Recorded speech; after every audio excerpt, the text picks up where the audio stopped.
Amados ouvintes da Rádio Ramá, do programa Uma Palavra de Fé, nós lhes damos as boas-vindas no nome do nosso Senhor Jesus Cristo.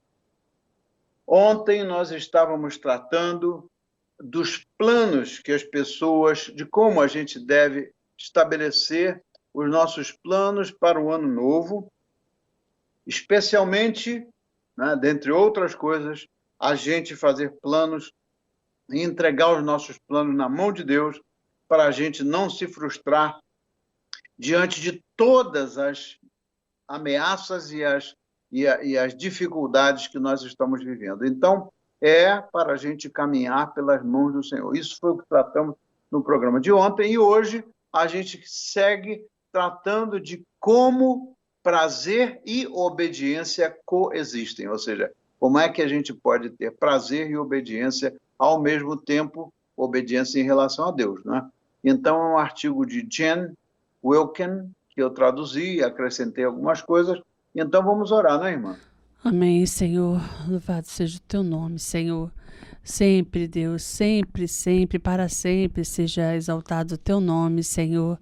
A todo momento, Senhor Jesus, a cada minuto, Senhor.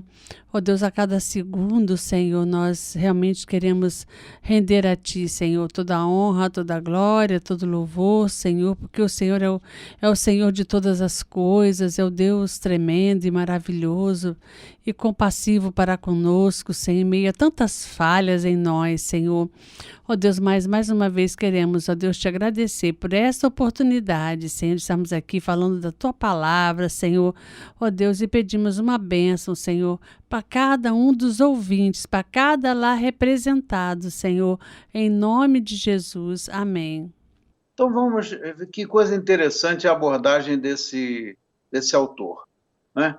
Ele fala acerca da coexistência entre o prazer e a obediência. Ou seja, muitos acham que obedecer à palavra de Deus é algo que traz desprazer. É óbvio que as pessoas que entendem dessa forma é porque não estão se relacionando com Deus. E como é que ele entra nesse processo de explicar como é que a gente pode ter prazer e obediência ao mesmo tempo? Aí ele intitula o estudo dele como o processo que vai desde a justificação, a nossa justificação perante a Deus, esse processo que vai desde a justificação nossa até a nossa santificação. O que é a justificação, para trocar em miúdo? A nossa justificação diante de Deus, né, é aquilo que Jesus Cristo fez, né, porque não existe nenhum ser humano que pudesse chegar por si mesmo. Sem a graça de Deus e sem Jesus Cristo, não há ninguém nesse mundo que pudesse se justificar diante de Deus, ainda que fosse uma pessoa, entre aspas, muito boazinha, jamais conseguiria se justificar diante de Deus, e é por isso que Jesus Cristo veio. Então, a partir do momento que nós somos justificados por Jesus Cristo, ou seja, quando nós nos arrependemos e quando nós chegamos ao Senhor Jesus e Ele nos acolhe como filho ou como filha, esse é o processo, é o princípio do processo, né, que vai nos trazer prazer e obediência. Por quê? Porque antes da gente ser justificado por Jesus Cristo diante do Pai, a gente nunca conseguiria, como ninguém nunca consegue, a parte de Jesus Cristo, ter prazer, o prazer verdadeiro no profundo da alma. O prazer que as pessoas têm afastadas de Deus é um prazer temporário, é um prazer mentiroso, é um prazer capenga. Por que razão? Porque a pessoa fica feliz, sente prazer num determinado momento, quando está acontecendo coisa boa, e depois passou aquela fase. No dia seguinte vem um problema, aí já é desprazer, já é tristeza, e etc, etc. Não é um prazer duradouro. O prazer duradouro, ele não depende das circunstâncias de estarem as coisas indo bem ou indo mal. Então, é a partir da nossa justificação por Jesus Cristo, a nossa justificação perante o nosso Pai, que começa o processo de santificação. Então, esse processo de santificação é que vai nos levar a gente obedecer. Por que razão? Estudando a palavra de Deus, refletindo na palavra de Deus e orando, aí a gente vai estar vivendo o dia a dia do nosso processo de santificação, que é um trabalho feito pelo Espírito Santo de Deus.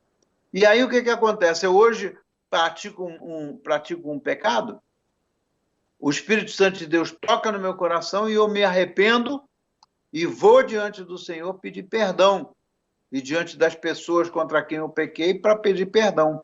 Então, este processo de santificação, ele não implica só no dia em que a gente aceita Jesus Cristo como nosso Senhor e Salvador. É um processo que dura a vida inteira. Então, é desde a justificação nossa perante o Pai, ou seja, sermos reconciliados com o Pai, que é o que Jesus Cristo veio fazer, até o final do nosso processo de santificação da nossa morte, é durante esse processo que a obediência a Deus, em lugar de trazer desprazer, vai nos trazer muita alegria, muito prazer. Muitos de nós podemos não associar o prazer como algo que vem junto com a obediência à lei de Deus. Eu acho que é porque a lei de Deus foi mal entendida.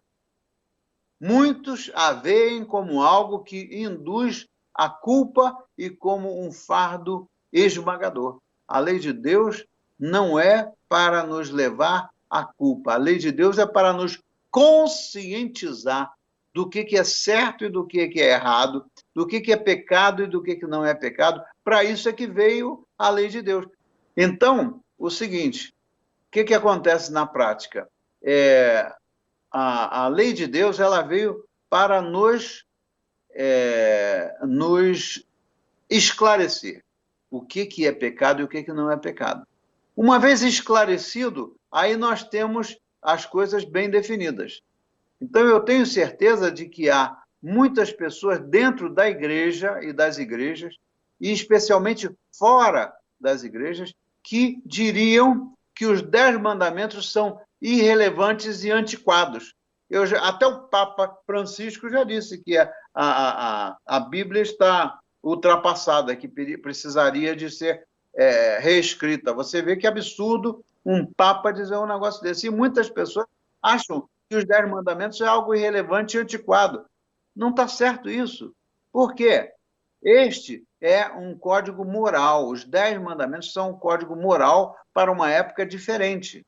Então, o que acontece? Aqueles 10 mandamentos, depois eles continuam vigentes, mas eles se resumiram naquilo que Jesus Cristo trouxe como mandamento, que foi amai-vos uns aos outros como eu vos amei. Então, Jesus Cristo, na época da graça, no pacto da graça, que veio por intermédio de Jesus Cristo, ele não eliminou os 10 mandamentos. Por exemplo, não mentir, não praticar adultério, né?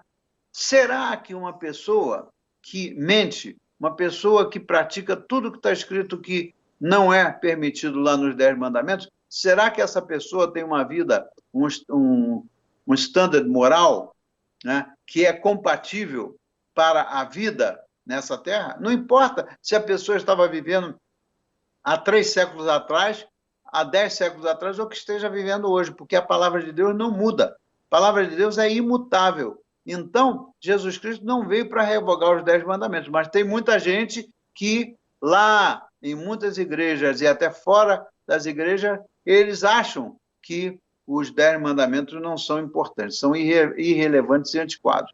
Então, você lê essas histórias de pessoas que desconsideram os 10 mandamentos e você fica assustado. O que eles descobrem, por um lado, é muito diferente.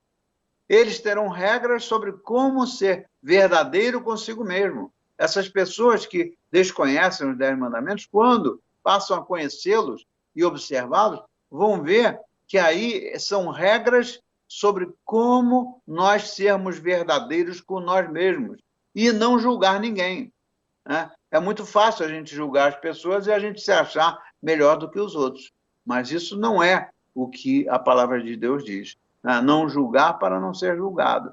É realmente notável que quando as pessoas têm que criar um código moral para si mesmas, elas se acham elas vão achar, né? Elas não se acham, elas vão achar a verdade de qualquer procedimento moral na vida, vão achar isso na lei do Senhor Deus.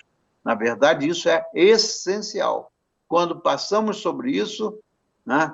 Quando nós passamos sobre o estudo dos 10 mandamentos, né? Em termos da nossa justificação e da nossa santificação, nós vamos ver que a nossa santificação ela tem tudo a ver com o que está nos 10 mandamentos, assim como a nossa justificação em Jesus Cristo. Por quê? Porque o que estava nos 10 mandamentos seguem válidos até hoje. O que mais, irmã, que o autor fala? Jen Wilkin convida os leitores a redescobrir os 10 mandamentos. Palavras frequentemente mal compreendidas, esquecidas ou ignoradas, mas que ajudam os crentes a se dedicarem com a sabedoria vivificante que possuem para todos os que Cristo libertou. Certamente, Jesus Cristo vai para a cruz e morre como cumpridor perfeito da lei, porque a lei era pesada e não podíamos cumpri-la. Mas do outro lado da cruz, os redimidos de Cristo dizem que a lei não está mais sobre nós, mas sim debaixo de nós como caminho. Na verdade, é o caminho estreito de que Jesus fala no Sermão da Montanha. É isso aí, você vê, né? Os redimidos em Cristo, eles podem até dizer que a lei não está mais sobre eles, mas sim que a lei está debaixo de nós como o caminho que nós devemos trilhar. A condução do nosso caminho depende da lei, assim como depende da graça do Senhor, né? O que mais? A lei é uma delícia para nós porque produz em nós o fruto da justiça e nos forma a imagem de Cristo. Portanto, aqueles que desejam agradar a Deus agora são participantes da lei por obediência alegre e por gratidão, em vez de obediência relutante ou medo. Na verdade, temos prazer em fazer a sua vontade por obediência à lei, porque sabemos, antes de tudo, que é isso que lhe agrada. Em segundo lugar, é o que leva à vida abençoada que Jesus realmente descreve nas bem-aventuranças. Portanto, a lei é uma delícia para nós, porque produz em nós o fruto da justiça e nos forma a imagem de Cristo, que foi o cumprimento perfeito da lei. Então veja só que coisa linda, né?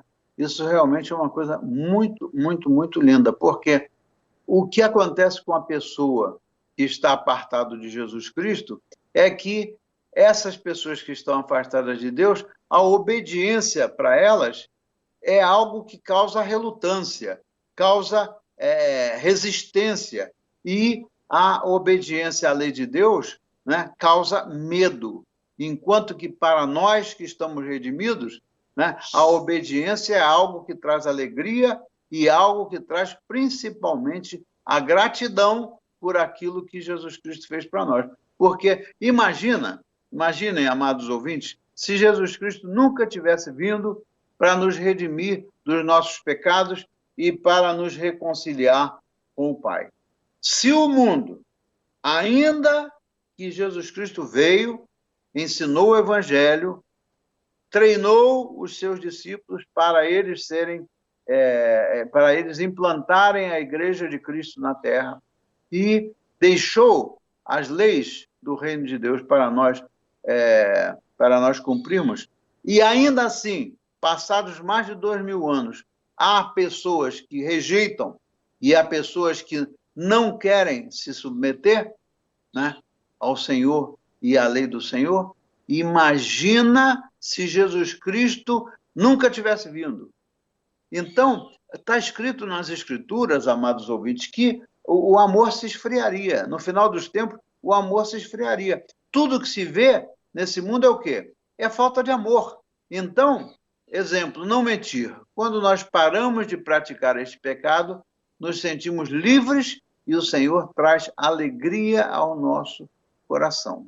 Qualquer outro tipo de pecado, quando a gente pede, quando a gente clama ao Senhor, Senhor, me ajuda, eu preciso de parar de praticar esse pecado.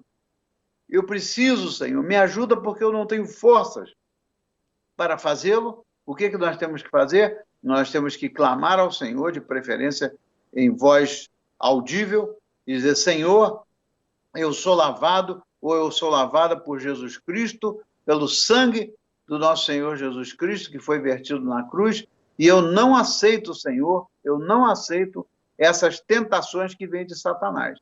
Eu não aceito. Então, Senhor, pela sua misericórdia, reprima a Satanás, porque nós não temos esse poder, mas se pedirmos ao Pai, em nome de Jesus, que ele reprima a Satanás para ele parar de nos perturbar, e a gente limpar o nosso coração, e a gente parar com os pecados que a gente praticou a vida inteira, você vai observar, amado ouvinte, que a sua vida e a minha vida e a nossa vida muda. No livro de Levítico, capítulo 5, versículos 2, e depois o versículo 5 e 6, né, Deus deu instruções ao antigo Israel para ensiná-los como se relacionar com ele, com Deus, e como se relacionar uns com os outros, como uma comunidade, como a Igreja de Cristo. Isso vem lá de Levítico. Jesus Cristo não revogou nada, né? Essas passagens, pode ir lá, eu sugiro a vocês irem em Levítico 5, né, e refletirem sobre o que está escrito lá, porque lá tem as instruções, né, que foram dadas ao povo de Israel para ensinar a eles a se relacionar com Deus e se relacionar uns com os outros. Isso não mudou em nada, em nada. Essas duas categorias, amar a Deus e amar aos outros, podem ser divididas em leis sobre santidade, leis sobre sacrifício, tempo sagrado e justificação social. Justificação social. Por quê? Porque quando a gente ama a Deus e ama uns aos outros, o nosso relacionamento no meio social, ele se transforma. E a nossa justificação, né, no meio social em que nós vivemos, ela é o testemunho de como nós vivemos para o Senhor. Se nós vivemos em obediência e fazendo o que o Senhor manda fazer, certamente que a comunidade, o meio social onde a gente vive, vão observar claramente com os seus próprios olhos que nós somos diferentes em Cristo. Enquanto que, se a pessoa não tiver nada a ver com Cristo, não vai não vai ajudar em nenhuma justificação do ponto de vista social, porque não vai orientar ninguém, não vai acrescentar nada. Mas como isso, essa é a pergunta, como é que isso se relaciona com os leitores modernos? Como isso se relaciona conosco? Vem de lá de Levítico, mas como é que isso se relaciona conosco? Essas categorias podem nos ajudar, né, a amar a Deus e amar aos outros, né, amarmos uns aos outros. Essas categorias podem nos ajudar a entender melhor o que uma lei específica revela sobre o caráter de Deus e o seu desejo para os humanos. E ao estudarmos, também podemos aprender como a lei aponta para Jesus. A lei lá desde Gênesis. Aquele que ia pisar sobre a serpente, já desde lá de Gênesis, desde todo o Antigo Testamento, aponta, né? A lei aponta para Jesus, quem cumpriu os requisitos da lei e chamou seus seguidores a amar a Deus e amar aos outros, assim como ele amou. Então, isso tudo faz parte de aplicação na vida moderna. Na vida de hoje, nós não temos como nos excusar disso. Como é que a gente pode dar um testemunho válido sobre a aplicação da lei de Deus na nossa vida e da nossa conexão com Jesus Cristo? Obedecendo, porque nada que está escrito na lei foi falado diferente por Jesus Cristo. Jesus Cristo falou de outras maneiras a mesma coisa, mas nunca revogou a lei, né? E aí ele cumpriu os requisitos da lei, né? E chamou os seguidores dele, os discípulos dele, a amar a Deus e amar aos outros como a ele mesmo. Então nós perguntamos, amados ouvintes, essa pergunta: qual é a relação entre a lei e a graça? Qual é a relação entre a lei e a graça? A lei e a graça chegaram a ser contrapostas, ou seja, uma de um lado, outra do outro. chegaram a ser contrapostas uma à outra como inimigas, quando, na verdade, elas não são inimigas. A lei e a graça são amigas, andam juntas, mas principalmente na época da Idade Média, não é? Então, o que aconteceu? Foi a Idade das Trevas. Aliás, eu não sei se hoje é a Idade das Trevas pior do que na Idade Média, ou está mais ou menos emparelhado, né? Porque nós estamos vivendo num mundo de trevas. Então, qual é a relação entre a lei e a graça? Uma não é oposta à outra, ao contrário. Uma completa a outra. O Deus do Antigo Testamento e o Deus do Novo Testamento foram postos erradamente em oposição, quando, na verdade, ele é um só Deus e é o mesmo. Deus não muda. A sua justiça e a sua compaixão sempre coexistiram, assim como a sua lei e a sua graça. Então, amados irmãos, quando vocês ouvirem alguém falar que essa lei de Deus está superada, que isso não vale mais, vocês procurem falar com o pastor, procurem orientação pastoral, porque é preciso de esclarecer na sua mente e na nossa mente que a lei não é contrária à graça e nem a graça é contrária à lei. A graça de Deus, ela se concretiza, né? E o fundamento da vida em obediência é seguir o que está escrito nos 10 mandamentos e em toda a lei do Antigo Testamento. E aqui, então, é que existe o equívoco de muitas pessoas. Em vez de ver o pecado como uma barreira para o relacionamento com Deus, muitas pessoas continuamente consideram a própria lei de Deus como barreira. Olha que absurdo! Olha que absurdo, amado ouvinte. Há muitas pessoas que veem o pecado como uma barreira para o nosso relacionamento com Deus. O pecado é uma barreira para o nosso relacionamento com Deus. Mas o que acontece é que, na verdade, o pecado é o resultado da desobediência da lei. Então, não é a lei de Deus que é impraticável de ser cumprida. Não é a lei de Deus que é impraticável de ser cumprida. A barreira é o nosso pecado, que consiste na desobediência à lei de Deus. Toda vez que desobedecemos à lei de Deus, nós estamos criando uma barreira, um muro para nós pecarmos. Então, isso é importante, importantíssimo para vocês orientarem as pessoas em redor de vocês. Não permitam que as pessoas culpem a Deus de dizer: esses mandamentos de Deus são muito difíceis para cumprir, então eu vou pecar mesmo. O problema é o nosso pecado, não é a lei de Deus que está errada. Então, aí nós não devemos pensar ou acreditar que as regras da lei impedem um relacionamento. Ao contrário, levam a gente a um relacionamento de acordo com aquilo que Deus quer. E aí, irmã, o que mais você acrescenta? Então, o cristianismo tem a ver com regras ou tem a ver com relacionamento? A fé cristã é absolutamente sobre relacionamento. Mas, embora essa fé seja pessoal, também é comunitária. Somos salvos em um relacionamento especial com Deus e, portanto, para vivermos um relacionamento especial com outros crentes. O cristianismo tem a ver com relacionamento com Deus e com outros, e porque essa afirmação é verdadeira, o cristianismo também é fundado assumidamente sobre regras de Deus que nos mostram como viver nesses relacionamentos. Em vez de ameaçar o relacionamento, as regras da lei de Deus permitem e regulam o nosso relacionamento até o dia de hoje. Leia Hebreus 10, de 10 ao 19, que diz assim: porque Jesus Cristo fez o que Deus quis. Nós somos purificados do pecado pela oferta que ele fez, uma vez por todas, do seu próprio corpo. Todo sacerdote judeu cumpre todos os dias os seus deveres religiosos e oferece muitas vezes os mesmos sacrifícios, mas estes nunca poderão tirar pecados. Porém, Jesus Cristo ofereceu só um sacrifício para tirar pecados, uma oferta que vale para sempre, e depois sentou-se do lado direito de Deus.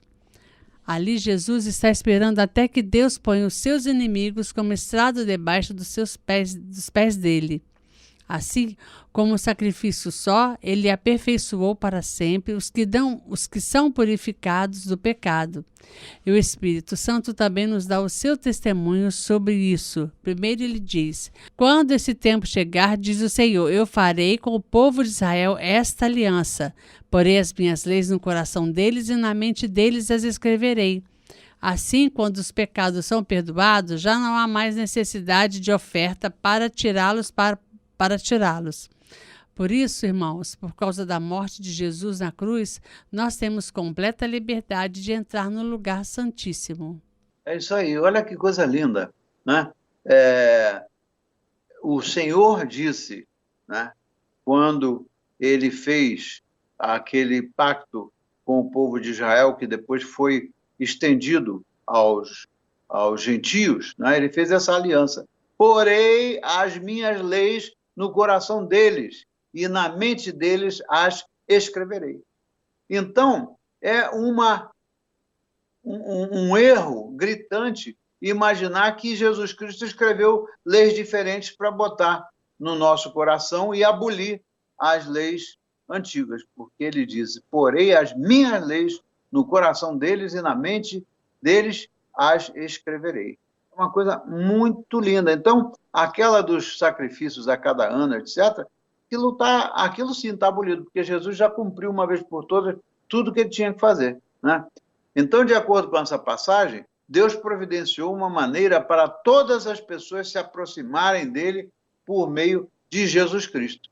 Então, isso está escrito em Deuteronômio 30, versículos 15 ao 18, se quiserem anotar, e em Romanos 8, 1 a 6. Eu sugiro que vocês leiam Deuteronômio 30, 15 a 18 e Romanos 8, 1 a 6, para poderem constatar isso que está se falando. Então, os 10 mandamentos, né, eles têm desempenhado um papel fundamental no discipulado e na catequese na história da igreja.